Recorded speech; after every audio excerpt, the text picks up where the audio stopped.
We need to scale, so you're going to need help. And your business growth will be limited by the cumulative knowledge of everyone in the business combined. When you start out, you may be the only brain in the business and have a bunch of doers, but as you grow the business, you're going to be limited by how many good people you have. So the most valuable skill you can have as an owner is to get someone to do something for you. You can be horrible at literally every other skill as long as you get someone to do something for you. Now, usually this won't work because you have to at least have some skills to get the business off the ground and earn money so that you can pay people, but you get the point. So what I want to do now is walk you guys through how I would try to hire someone and then what I say on the interview process to make sure you get good talent. So first thing that I like to do is make sure that we have some type of application. All right. Now on the application, you're going to want to have questions that ensures that they have a lot of experience around the position you're trying to hire. So let's say you're trying to hire a business coach, right? Now, if you were hiring someone, or let's say I was hiring someone who was going to be an account manager or a business coach for my clients, what skills would they probably need to have? Well, you start thinking about all the things you need to know in a business. So are they a prior business owner? That might be a good thing to ask on the application. Are they a prior business owner? Do they know how to run ads? Have they done sales before, and what kinds of sales? Do they know how to build funnels? Do they know text and automations? What type of clients have they worked with before? You know, if I'm in the high ticket industry, have they worked with high ticket clients, or are they working with clients over at McKinney, right? Which is completely different. They're a lot bigger companies. I want to have all kinds of questions that immediately on paper will tell me probably they have enough experience to help. If I'm looking to hire a business coach in this case and they haven't been a business owner and they don't know ads very well and they've never done sales and they do know funnels a little bit, that's not going to be someone I want to move through the hiring process. So the key thing is when you're hiring, make sure you have an application that weeds out extremely aggressively the people who are going to be the best fit. So once they've been weeded out in the application, we will set up an interview, and usually I'll have someone on my team do the initial interview. Now there's a 9-step process that we go through that I want to walk you through. So the first thing is we start off by saying what our values are and what we do. Keep in mind, you don't want to just get everyone to like you. You almost want to scare them away. Meaning, I say, look, this is what our company stands for. We're all about proactivity. We're all about competitive greatness. We want people who work really hard. If you don't like to work hard, this probably won't be for you. Don't feel bad about having standards in your company, because if you don't hold people to the standard, your company is going to fall to the lowest person, right? The weakest link in your company is usually where your company defaults to. So you want to have very high standards that you hold people accountable to. Number 2 is then what's this role and the problem it solves. So here is the role. And here's what a day looks like. And I'll go through an actual day. So you'll get up at 8 a.m. You'll do this. We have team meeting at this time. Here's how you're going to interact with the clients. Really make sure they understand what a typical day looks like. Because again, if they don't like it, you don't want to bring them on board and waste your time training and doing SOPs and all this stuff and then just ending up having them leave later. Number 3 is then I ask for experience, but I ask for it in a very specific way. I don't say, you know, have you done ads? Have you done this? I say, tell me what your last positions were. You know, if they had multiple jobs, I say, tell me what position you had and then what you did in a typical day. And the reason I ask that is because if they go through and they haven't had experience in running ads, they haven't had experience in sales, they haven't had experience in fulfillment, all those types of things, then they're not going to be a good fit for this position.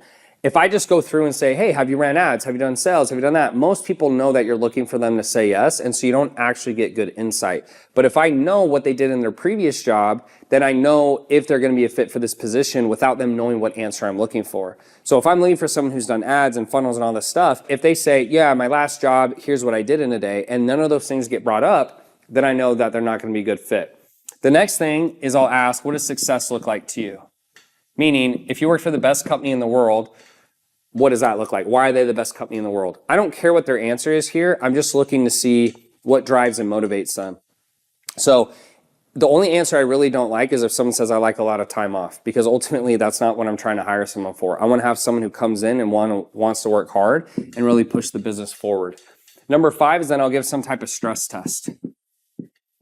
So if it's a media buyer, I'll give them a hypothetical situation and say, what type of ad would you run? What type of headline? What type of funnel? If this is a sales rep, I might give them a practice sales call and say, record it. Here's our scripts. Send me back the recording with very little training, because I'm trying to gauge what level they're at as their baseline. What you want to look for is you want to hire 7s and move them to 10s.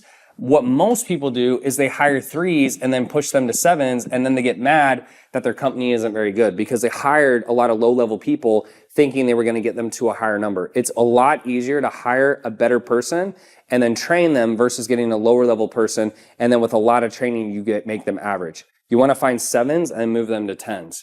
The next thing is just making sure their goals align with the company, right? So what you can always expect people to do is do what's in their best self-interest. So if you can align what their goals are with your company's goals, that's where you're going to get the best ROI and you're going to have the least amount of problems. For example, if you're bringing someone into your company and there's no way for them to make more money or ascend, and they say, yeah, in 5 years, I want to be the CEO, that's not going to be a great hire because ultimately they're not going to get what they want, so they're going to leave.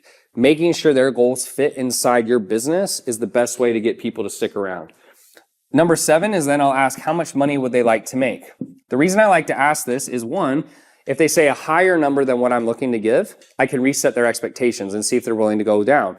If they say a lower number, then I either can save that money or I can put that money into a bonus structure that they can earn by hitting certain metrics or KPIs.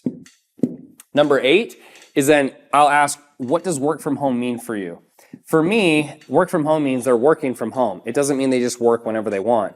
So based on how they define this, plays a role in if I'm going to hire them or not. And then the last thing is if the CEO didn't do this initial interview, make sure the CEO does.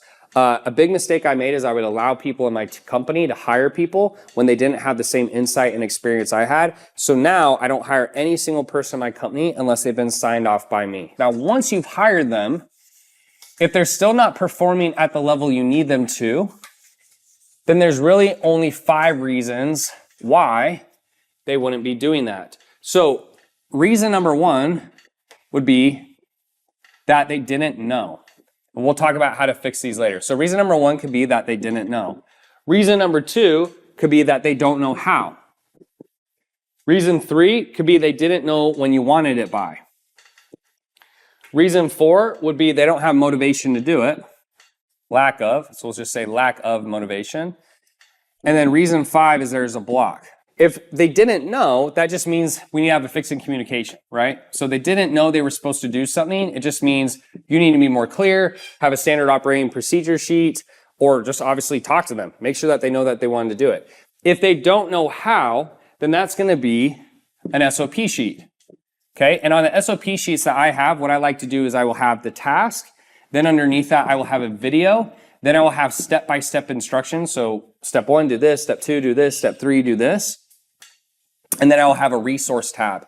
So if there's any links or resources they need, it's all right there on that SOP sheet. Number 3 is they didn't know when you wanted it by, you just need to make a deadline. All right, so if you need something really fast, you say, hey, I need this within 48 hours. I need this within 24 hours versus, hey, do this and just tell me when you're done. Try to set deadlines. Number 4 is if they don't have motivation to do it, then you need to tie this back to how this benefits the company.